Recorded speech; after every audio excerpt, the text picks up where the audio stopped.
Good morning. I'm Tim Phillips with Americans for Prosperity. Thank you for joining us today. Tomorrow is a big vote in the House of Representatives. Nancy Pelosi and Joe Biden have their $1.9 trillion boondoggle.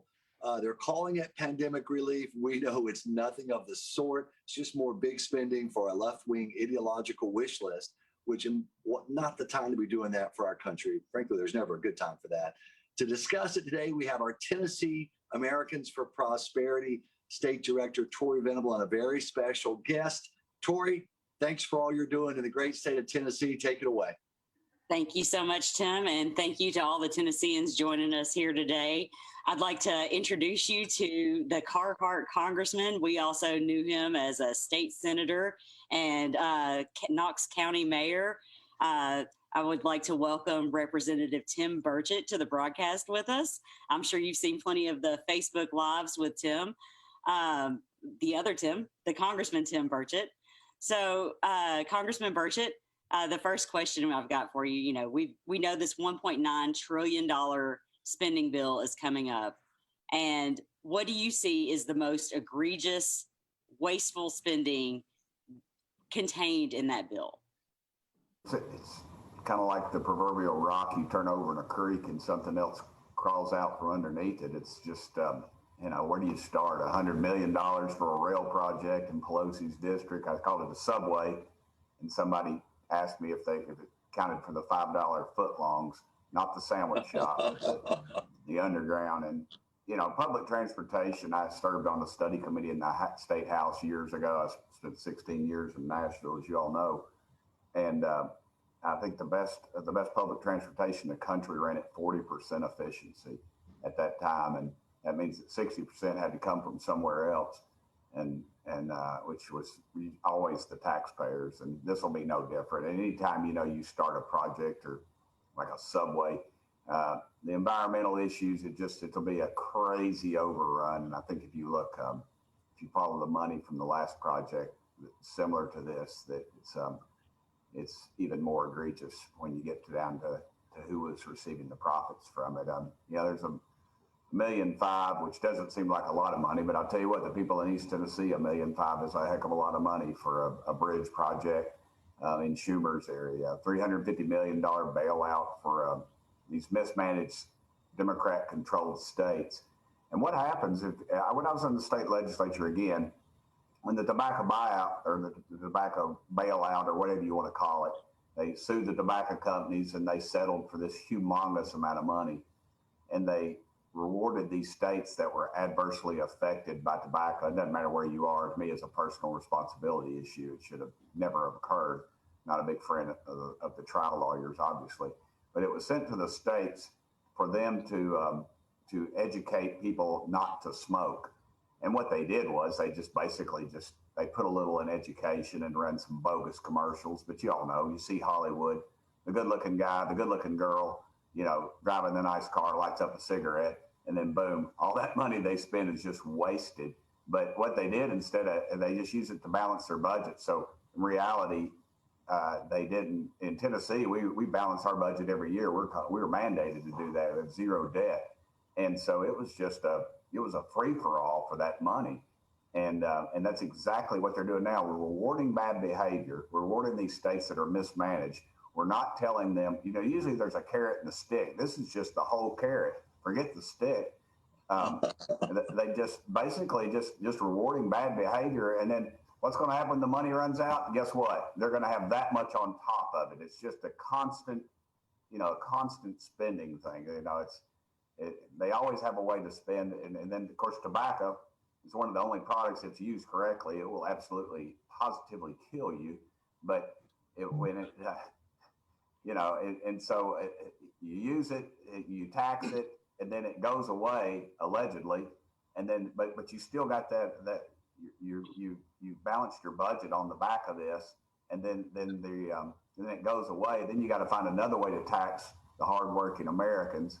And something else is something's not out there. But right now, California has a budget surplus, I believe, of it's either $20 or $40 million, and we're going to reward them with incredible wealth, our money again, and the whole thing is a boondoggle. They're just paying, and there's union pensions in there, and of course, Planned Parenthood is always sneaking around getting something out of it. There's $12 billion in foreign aid. Dadgummit. I realize I've served on foreign affairs, and we've got to watch the Chinese because they're not our friends. They are out to wreck our way of life and keep. I've told people I don't think they want to destroy us. We're like a drug addict to their dollars or yen or whatever, and they just want to keep us alive. But they're going to drain us for the rest of eternity, and we are just willing partners in that. $500 million for the arts and humanities, libraries and museum grants. Dadgummit, that has nothing to do with COVID relief. It's just, again, and of course the $15 an hour federal minimum wage is tucked in there. And something people have not, I'm sorry I'm talking so much. If y'all need me to stop, just give me the axe. But on the minimum wage, I'm all for people making I'm a capitalist. I believe in it. I believe in the system. I've had businesses, and I've been wrecked by big government in one of those businesses anyway. But what's going to do is cause I studied this state of Tennessee again, what's called compression. You raise the lower wage. Now you've got somebody making $15 an hour, but you have a skilled laborer who's making that exact same amount. He's been working at that job, working at their craft. So in fact, and that creates a very disparaging situation. It hurts morale. You have people that it hurts your productivity, and then you'll have to raise that eventually, but then you compress against the other layer, and so it creates and what are they going to do? I'll tell you what they're going to do. The last time they discussed raising the minimum wage when I was here in Congress, it was oddly enough the same week that the group from all the groups from automation were here talking about the good things about automation. So we're going to lose a lot of those jobs. Automation's going to take over, and you're going to see more and more working people out of work and more small businesses close. And of course, some of our progressive liberal Democrats, they're really not Democrats. I think they're more Marxists, have said, well, those businesses, maybe they ought to go out of business.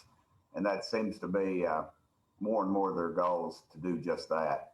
$100 million for environmental justice. What the heck is that Green New Deal doing in this thing? It's just more of the same, more of these mandates. And, they put these restraints on American business, and they're generally lobbied by foreign interests, truth be known. And of course, the Chinese, they're not going to follow any dadgum laws. Have open pit burning over there. They don't pay any attention. They don't care about their people. They don't care about anything, just our dollars and their ruling class. And really the gravy train is the final. You want to know where the final stop on the gravy train is? It's right up here at the US Capitol. And that's basically it in a nutshell. There's more to it. I'm sure they'll find stuff out, and then the Democrats will say, oh, we didn't know it was in there, and we'll have a study committee to find, and that's a joke. Well, Congressman, you mentioned the minimum wage, and you're so right about how that works. Even the Congressional Budget Office said that it's going to destroy 1.4 million jobs because it makes it unsustainable, especially for small businesses, mom and pop operations. They don't have any choices. They'll have to cut down on the size of the payroll if this thing were to go up. So you're so right about that minimum wage. Are they still looking at a vote on this package, I guess, tomorrow? Yes. I know most of the Republican caucus, it seems like, is most of the Republican caucus going to vote no? Give us a sense of when you think the vote is probably going to occur and what the Republican side looks like as they line up on this thing. Yes, sir. Well, this is what happens when 20 million so-called evangelical Christians stay home and don't vote, and over 2 million sportsmen, gun owners, fishermen, outdoors people don't vote. This is what the repercussions are. It's just it's a train wreck. We can watch it coming down the path. We can't do anything about it. Just get run over. And I think tomorrow will be the vote, unless Speaker Pelosi and her reign of terror decides it's more advantageous for her to do it some other day. But it looks like tomorrow she'll do it late so that it'll be a rush thing, and we can, her people can get home and we ought to.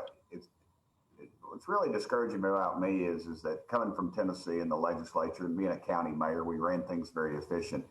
You know, you don't do anything all week. We have these votes naming post offices and things, and those things can be on more or less a consent calendar. There's no argument there. They don't even have to have a floor vote for them, but they throw those up here, keep us up here all week, and it's just like the barbed wire around the Capitol. It's just a facade, just to show, just for their messaging, and it's a control element, and that's what'll happen tomorrow. And she's whipped the votes, and she'll reward her people, and they've all got their little piece of the pie in there. But unfortunately, it's not our grandchildren. It'll probably be our great grandchildren that are going to suffer as well from this crazy spending. I don't care who's in the White House. This stuff just can't continue on. I voted against it when Trump was in the White House, and so I'm voting against it still. Yeah. Tori? I saw a staggering statistic the other day, the Obama era bailouts, when, the 2008 cash for clunkers, the $8,000 for new homeowners, all of the bailouts then during that time equaled roughly 3% of our GDP. And if this bill passes, the everything under the guise of COVID relief, which, as we know, is a very small percentage. What did you say? 9% is actually going to COVID relief. But under the guise of that, if this bill passes, it will be 26% of our GDP is how much we've spent. And that is just an insane amount of money. I don't think that people can really wrap their heads around how much $1 trillion is, much less multiples of that. Yeah. Again, it's about who's in control, and they want to control every aspect of our lives. And they do not care about the country, the fiscal well. They don't care about you and me. That's a joke. She cares about her jet airplane that taxpayers pay for, and her supplied whiskey cabinet, and her lifestyle. And that is exactly what the ruling class does. And they're showing it because they don't care about us.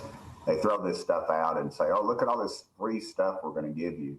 And the people line up for it. I mean, you look at it on the internet, I can't believe you're voting against COVID relief. Well, I'm not voting against COVID relief. I'm voting against, over $1 trillion worth of wasteful spending that will never get back. And it's just,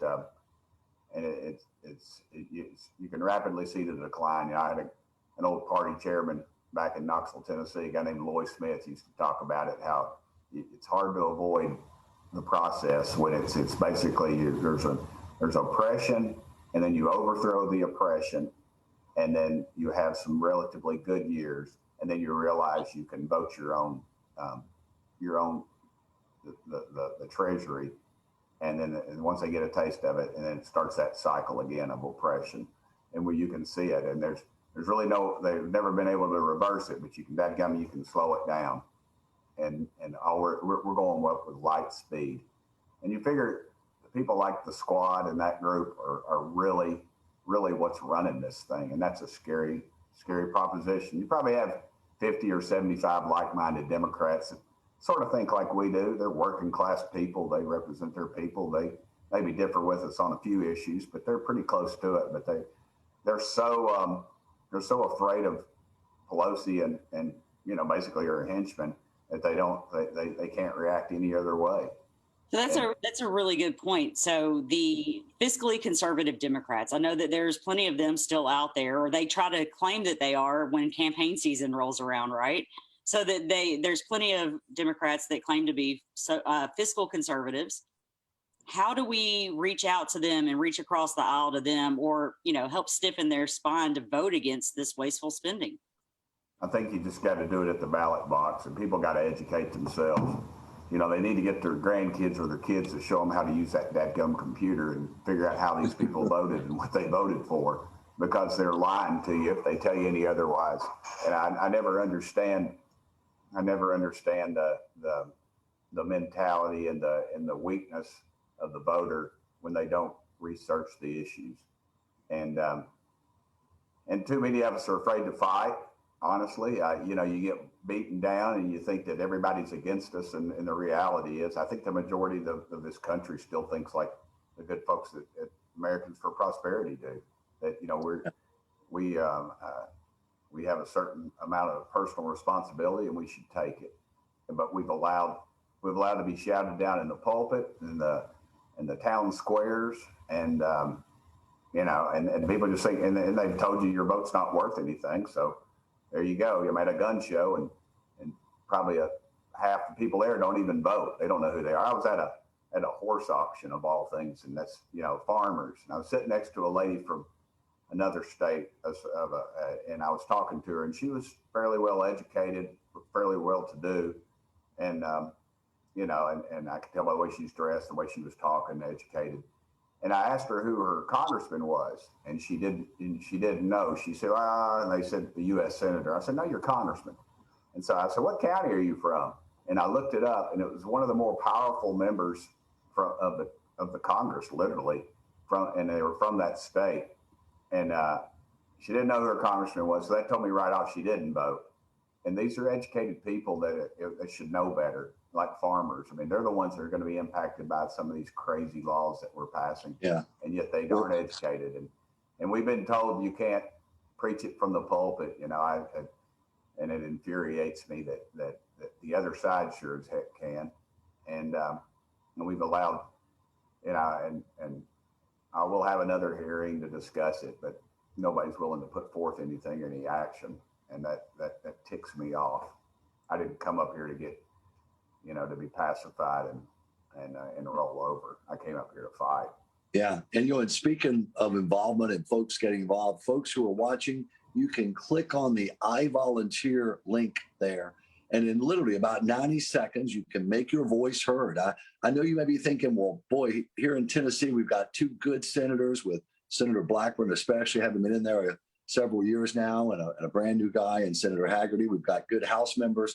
I'm sure everything's fine. But truthfully, they need to hear from you. They need to know that folks back home have their back when they're fighting terrible legislation like this. So if you would, take a moment, just click on that I Volunteer link. It's in the comments section, or if you'd rather, go to our website, americansforprosperity.org, americansforprosperity.org. It'll literally take about 90 seconds to send your message on this legislation and really any other legislation you want, but especially this Biden-Pelosi $1.9 trillion boondoggle that we've been talking about. I urge you to do that. Get involved. You can also get involved at the state level in Tennessee. You know, the congressman is right. You've got a good legislature and a good governor doing a lot of good stuff, but they need to know you've got their back when they're doing the right thing. And frankly, if they start doing the wrong thing, they need to know you're paying attention. So please take a moment and do that. Congressman, I know that you are well attuned to your folks back home, but do you think that members, your colleagues, both Republican and Democrat, do they still, I know I used to work on the Hill many years ago, and most members that I knew kept a running tally of how many folks back home had reached out to them on particular key issues because they wanted to know, you know, they got to get elected in a year or 2 years. Is that still the case on the Hill? Do most members that you know still kind of pay attention and keep a track of how much they're being contacted on issues like this $1.9 trillion spending boondoggle? Now, some do, but the reality is the left has gotten a hold of the social media so much, and our people are gutless sometimes. And two, I think they work and they're taking their kids to you know, camping or, you know, soccer practice or something else. They don't really have time to reach out, but I think it's very important they do. If you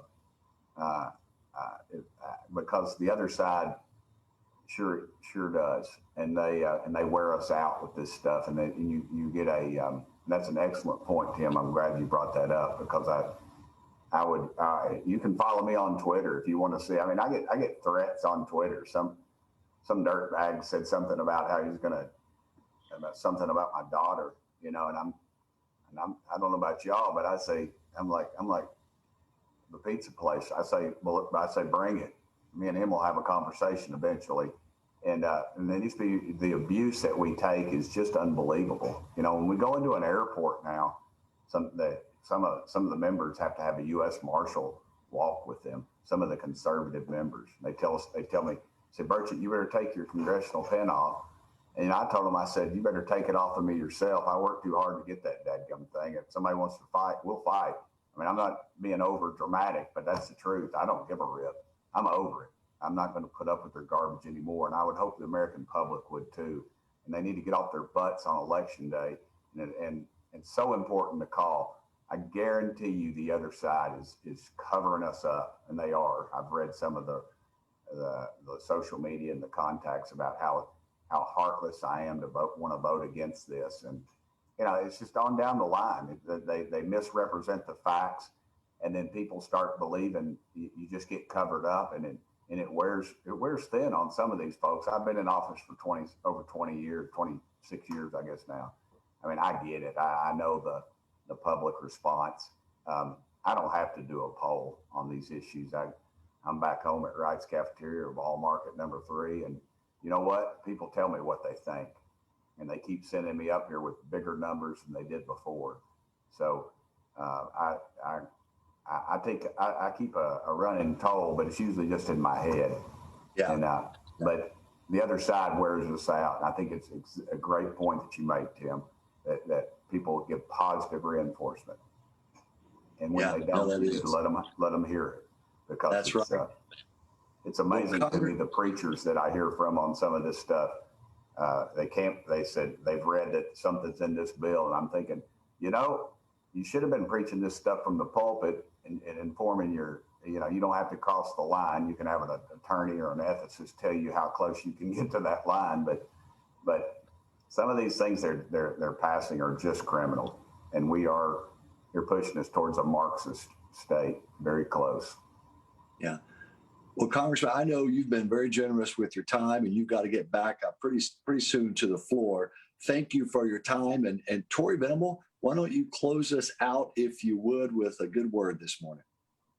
Well, thank you to all the Tennesseans who joined us today. You know, getting involved and reaching out to your legislators is such a key importance. There's things that you can get involved in at the state and local level as well. This, however, is one of the biggest threats that's going to face us in the long term.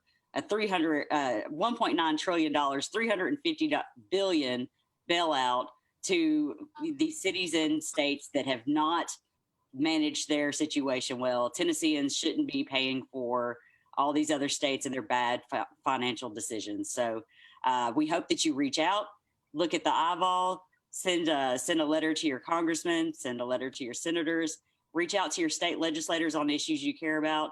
Your voice is so important, and you need to be heard. This is what the grassroots does. So thank you for joining us. Congressman, thank you for joining us this morning. Thank you, brother. Appreciate y'all. Appreciate my good buddy David Shine Thompson back in Knoxville too, as well as his work he does with us. Thank you, Tori. Goodbye, everybody.